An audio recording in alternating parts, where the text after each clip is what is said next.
ज्यों ही मछुआरे ने गागर का ढक्कन खोला, दैत्य बाहर निकल आया और उसने ठोकर मारकर गागर को नदी में डुबो दिया। मछुआरा यह देखकर घबरा गया और बोला, हे दैत्य, क्या तुम अपने वचन पर स्थिर नहीं रहना चाहते? मछुआरे के भयभीत होने पर दैत्य हंसकर बोला, तू डर मत, मैं अपने वचन पर दृढ़ हूँ। अब तू अपना जाल उठा और मेरे पीछे पीछे चला।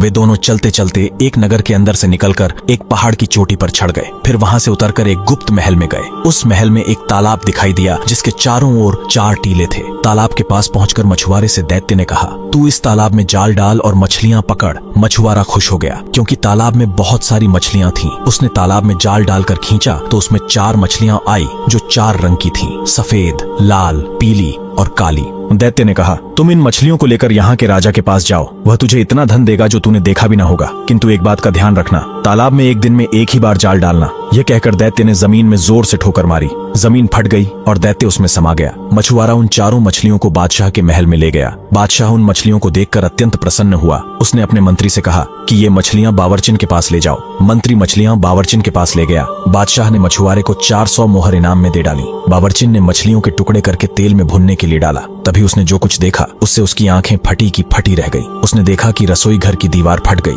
और उसमें से एक बेहद सुंदर स्त्री बाहर निकल आई। स्त्री बाहर आकर अपने हाथ में पकड़ी हुई एक मूल्यवान छड़ी उठाकर उस कड़ाही के पास आ खड़ी हुई जिसमें मछलियां भुन रही थीं। उसने एक मछली पर छड़ी मारी और बोली, ओ मछली, क्या तू अपनी प्रतिज्ञा पर कायम है? मछली में कोई हरकत न हुई। स्त्री ने फिर छड़ी मारी और अपना प्रश्न दोहराया। इस पर चारों मछलियां उठ खड़ी हुई और बोली, यह सच्ची बात है कि तुम हमें मानोगी तो हम तुम्हें मानेंगे, और अगर तुम हमारा ऋण वापस करोगी तो हम तुम्हारा ऋण वापस कर देंगे। यह सुनते ही उस स्त्री ने कड़ाही को जमीन पर उलट दिया और स्वयं दीवार में समा गई और दीवार जुड़कर पहले की तरह हो गई। बावर्चिन इस कांड को देखकर सुध-बुध खो बैठी। कुछ देर बाद वह होश में आई तो देखा मछलियां चूल्हे के अंदर गिरकर कोयला हो चुकी हैं। वह अत्यंत दुखी होकर रोने लगी। वह सोच रही थी कि राजा को मेरी बात पर विश्वास न होगा। वह इसी चिंता में बैठी ही थी कि तभी मंत्री ने आकर पूछा कि मछलियां पक चुकी हैं या नहीं। बावर्चिन ने मंत्री को सारा हाल बताया। मंत्री को इस कहानी पर विश्वास तो न हुआ, लेकिन उसने बावर्चिन की शिकायत करना ठीक न समझा। उसने मछलियों के खराब होने का कोई बहाना बादशाह को कह दिया और मछुआरे को बुलाकर कहा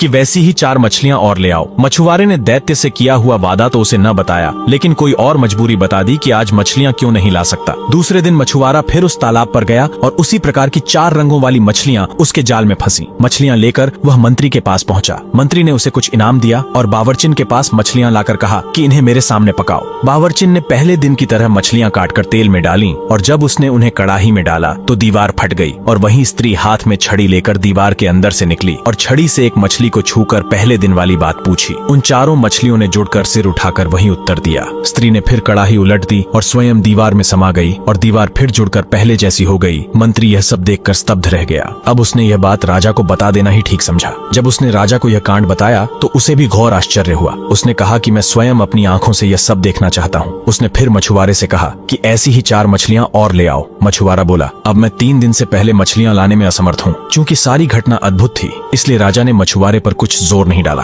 3 दिन बाद उसने फिर वैसी ही 4 मछलियां लाकर राजा को दी। राजा ने खुश होकर उसे 400 अशर्फियां और दी। अब बादशाह ने मंत्री से कहा कि बावर्चिन को हटा दो और तुम खुद मेरे सामने इन मछलियों को पकाओ। मंत्री ने मछलियां पकाना शुरू किया। जब एक और लाल होने पर मछलियों को पलटा गया तो एक बार फिर दीवार फट गई, किंतु इस बार उसमें से सुंदरी नहीं निकली बल्कि गुलामों जैसा कपड़ा पहने हाथ में एक हरी भरी छड़ी लिए एक रहस्यमयी आदमी निकला। रहस्यमयी आदमी ने बड़े कठोर और भयावह स्वर में पूछा, मछलियों, क्या तुम अपने वचन पर अब भी स्थिर हो? मछलियां अपने सरों को उठाकर बोली, हम उसी बात पर स्थिर हैं। उस व्यक्ति ने कड़ाही उलट दी और स्वयं दीवार के छेद में घुस गया और दीवार पहले की तरह जुड़ गई। बादशाह ने मंत्री से कहा, यह अद्भुत घटना मैंने स्वयं देखी है, वरना मैं इस पर विश्वास न करता। ये मछलियां भी साधारण नहीं है। मैं इस रहस्य को जानने के लिए बड़ा उत्सुक हूँ। यह कहकर उसने मछुआरे को फिर बुलवाया और उससे पूछा कि तू यह रंगीन मछलियां कहाँ से लाया था? मछुआरे ने बताया कि मैंने उसे उस तालाब से पकड़ा है जिसके चारों ओर 4 टीले हैं। बादशाह ने मंत्री से पूछा, तुम्हें मालूम है कि वह तालाब कहाँ है? मंत्री ने कहा, मैं 60 वर्ष से उस ओर शिकार खेलने जाता रहा हूँ, लेकिन मैंने ऐसा तालाब न देखा न सुना। अब बादशाह ने मछुआरे से पूछा कि वह तालाब कितनी दूर है और क्या तू मुझे वहाँ ले जा सकता है? मछुआरे ने कहा, वह तालाब यहाँ से 3 घड़ी के रास्ते पर है और मैं आपको जरूर वहाँ ले जाऊंगा।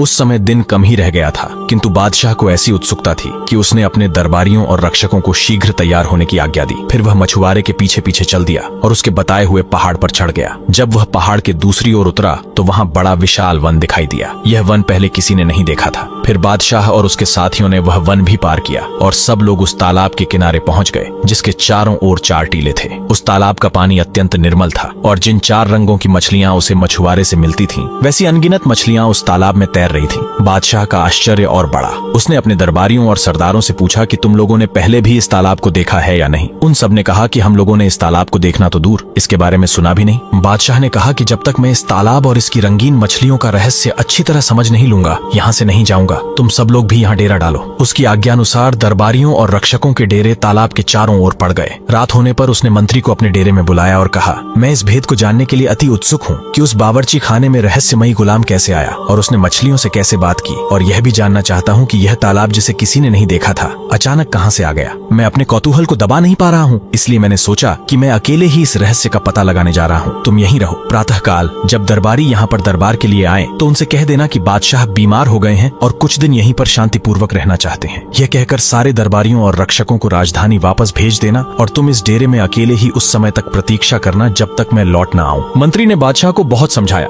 महाराज आप यह न करें, इस काम में बड़ा खतरा है। यह भी संभव है कि इतना सब करने के बाद भी आपको कोई रहस्य ज्ञान न हो पाए, फिर बेकार में क्यों इतना कष्ट उठा रहे हैं और इतना खतरा मोल ले रहे हैं। बादशाह पर उसके समझाने बुझाने का कोई असर नहीं हुआ। उसने बादशाही पोशाक उतारी और एक साधारण सैनिक के वस्त्र पहन लिए। जब सब लोग गहरी नींद में सोए हुए थे तब वह तलवार लेकर अपने खेमे से निकला और एक ओर चलता हुआ एक पहाड़ पर चढ़ गया और दूसरी तरफ उतर गया। उसे एक गहरा जंगल दिखाई दिया। कुछ दूर जाने पर पूरा सवेरा हो गया और उसे एक सुंदर भवन दिखाई दिया। वह भवन देखकर बड़ा प्रसन्न हुआ और उसे आशा बंधी कि उसे इस जगह तालाब के रहस्य का पता चलेगा। भवन के निकट पहुंचकर उसने देखा कि वह बड़ा विशाल है और काले पत्थरों का बना है। बादशाह को विश्वास हो गया कि यहाँ उसे मनोवांछित सूचना मिलेगी। वह बहुत देर तक खड़ा हुआ भवन की शोभा निहारता रहा और फिर उसके पास चला गया। वह देख रहा था कि भवन का द्वार खुला है, फिर भी शिष्टता के नाते उसने ताली बजाई कि उसकी आवाज सुनकर कोई अंदर से आ जाए। जब कोई न आया तो उसने सांकल को खड़खड़ाया, यह सोचकर कि शायद उसकी ताली की आवाज अंदर तक नहीं पहुंची होगी। सांकल खड़खड़ाने पर भी जब कोई नहीं निकला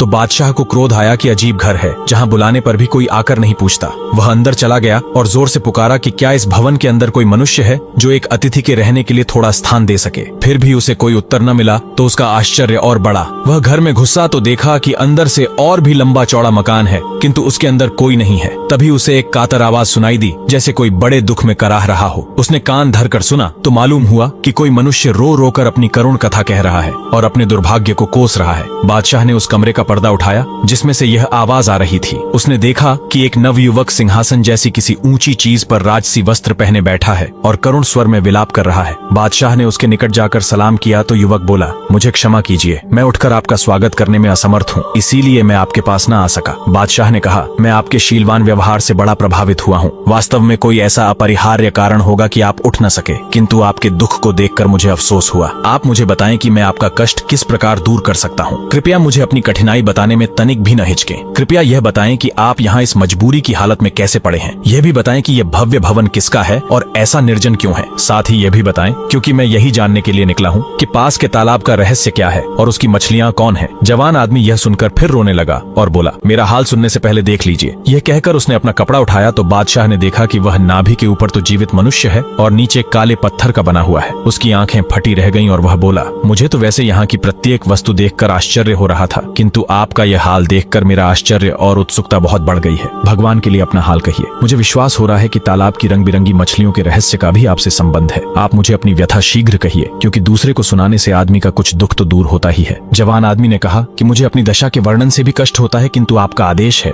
इसलिए कहता हूँ।